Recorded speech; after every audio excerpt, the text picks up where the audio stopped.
Next up is Coach Ron Woitalewicz. Coach Woj, 20-year head coach in the Dakota Ridge Eagles football program. Ron, want to get a read on what's going on with you and the guys? We got the go-ahead from our district to start workouts on June 22nd. So we've been going now about 3.5 weeks. We go Monday, Wednesdays, and Fridays. We can go an hour and a half. With certain restrictions, we've had to split kids up into groups. Can't have them all in at the same time. We have staggered starts coming in. We have to wear masks in the weight room.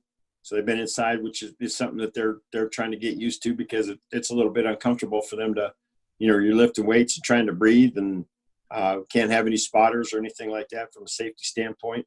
And then we get to go outside and do a little bit of football work and some football drills and some speed and conditioning stuff. But that's kind of where we're at this point, waiting for the next phase to open up where maybe we could do some 7-on-7, but we'll see. We'll see what the district comes up with. And when you talk about the phases, so what are some of the elements besides that 7-on-7 piece you mentioned that you're looking forward to, I guess, installing in the next phase? Well, we get to use some bags and equipment, which will be good, some pop-up dummies. We could do helmets if we wanted. I haven't issued those yet because I don't know what the status of the season is going to be, and I don't want to issue 100 helmets, and then all of a sudden we get shut down, and I got to scramble to try and collect 100 helmets. So, but we can use some pop-up bags, some dummies. First week we didn't get an chance to use footballs. And I saw some guys that were doing some creative things, wadding up T-shirts to use for handoffs and stuff like that because we couldn't use a football. But, I'm just hoping that, this week we can do some 7-on-7 against ourselves, which would be some good work for the kids. And then maybe in the next couple of weeks we could hook up with a team or two. And, again, we're going to do what's going to be good for the kids. We're not going to have 15 teams come over. We might go one team and we'll do the social distancing thing the best that we can. So in terms of you trying to figure out what your very near future is going to be for the 2020 season, what are you sourcing? Are you looking at medical data? Are you looking at what journalist pieces are out there? Are you sourcing your colleagues in the coaching profession? What are you looking at? A little bit of everything. I mean, I'll be honest, I don't have anything against the media, but it's like you get different reports coming out everywhere. So I try to look at, what the CDC says. I mean, I'm waiting for what Governor Polis comes out, what CHASA says. Obviously, we were waiting to start up, all the coaches in different districts or when are you guys going to start? When are you guys going to start? What are you going to do? We had a kind of a big Zoom meeting with all the Jeffco coaches, 3A, 4A, and 5A at the beginning of this, like what's your summer workout going to look like if we can't be in the weight room? Trying to figure out some different options there.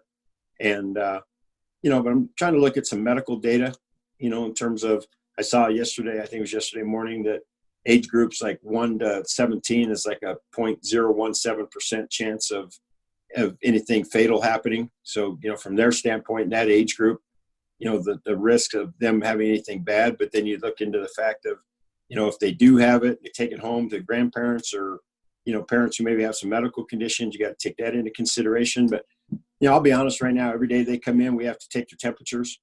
And we haven't even in 3.5 weeks had a kid that's even remotely been close to anything that would, be a concern like, hey, you need to maybe stay home or go home. I mean, we've been almost every kid's been at 97, 98 as far as their temperatures. So just trying to look at that. I saw some data that, talked about the mental health piece that kids need to be around their friends and they need to have that interaction.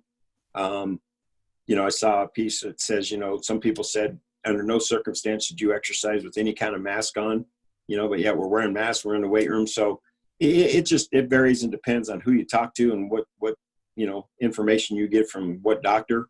I've listened to one doctor on the radio when they were talking about, the NFL and NHL and those places coming back, that her take was don't look at the number of cases, look at the number of deaths. Don't get freaked out. There's 8,000 cases and there was, 20 deaths. So her deal was the deaths are more important than the cases, and it's still hard to wrap around and tell a parent that, hey, we might take our kids and go to Florida for our first game of the year and they only have 15,000 cases of coronavirus a day. Parents are looking at you like, you're crazy. You're not taking my kid down there. So we canceled our trip for that. But, that's mostly we as coaches pretty much talk on a daily basis to different people around trying to figure out what are you doing? How's things going? Everybody's trying to do the right thing and not gain an advantage on somebody by, kind of jumping around the rules a little bit. But it's something that's new for all of us. Now, when you talk to the coaches, what is the general temperature of you and your guys, your colleagues? Is it a more of a pessimistic lean or an optimistic lean that you're going to be able to play this fall? Most of the guys I've talked to are pretty optimistic about us going forward. And I think stuff that we've seen from Chassa coming out lately, all indications are they want to start in the fall and they want to roll with it. Everybody's kind of just waiting to see what Governor Polis decides and what he comes down with. I know at one point, Chassa kind of put out that football's a high risk and we're not going to move forward with it. And they kind of got blasted a little bit on Facebook, and, the task force kind of changed their tune a little bit and they came up with a contingency plan.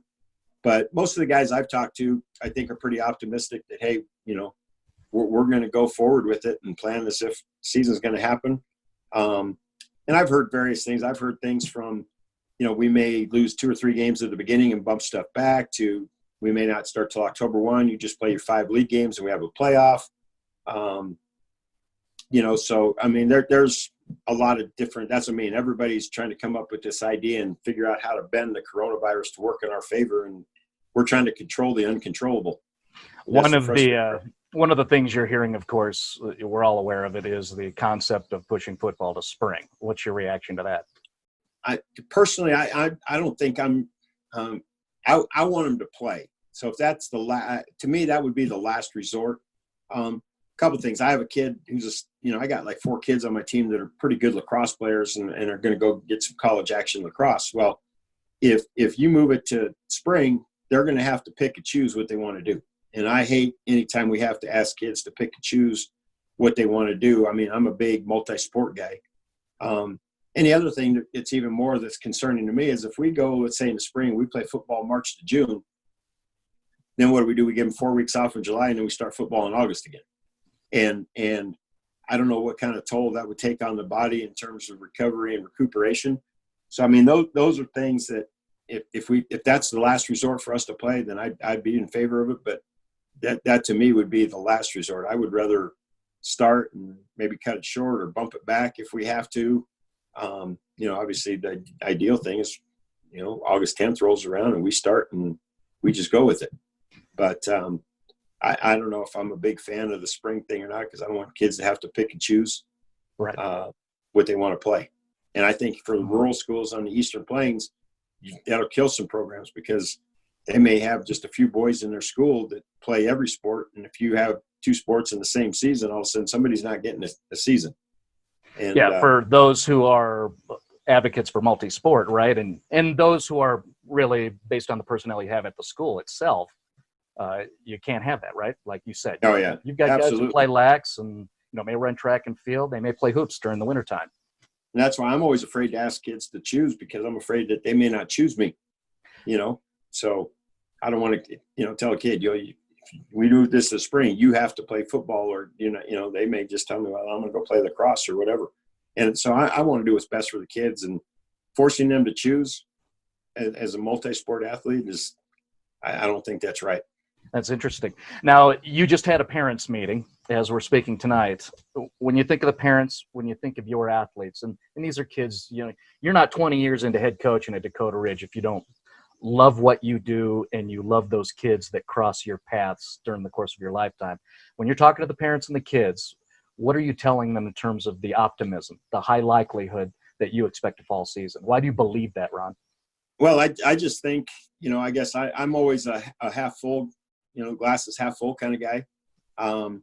That's just how I operate. That I told my wife that one of the things that has bothered me through this whole thing is I felt like I lost my sense of purpose by being home on a computer, trying to teach kids, not building relationships with kids, seeing them one-on-one. I felt like I kind of lost my purpose of why I do what I do, not having that daily interaction with kids and trying to help kids through life problems, or trying to help kids through, girlfriend problems or school or whatever the issue is. I kind of lost that piece, and that bothered me a little bit. But I told the parents tonight, I said, I gave them a list of dates and stuff coming up. I said, I'm planning that we're going to have a season and we're going to go full steam ahead. I said, it's subject to change. It could change before this meeting's over tonight. But I just, I don't think you can coach and not be optimistic and have some positivity to you and be very effective at what you do. If you're that guy that's everything is always negative and woe is me all the time, then you're not going to last very long. Isn't that the truth? We all eventually fade back to that concept of no matter what we discuss at any time, right? That could change in the next 5 minutes. Right? Yeah, exactly. Right. Get off the phone and find out, season's over. Okay. Right, exactly. Hey, can I call you back? Yeah, let's redo this. Right. Well, speaking of your athletes, when you're talking to the guys, is there anything they can do in terms of being influencers as young people here in the state of Colorado within, their peer group as athletes, as students?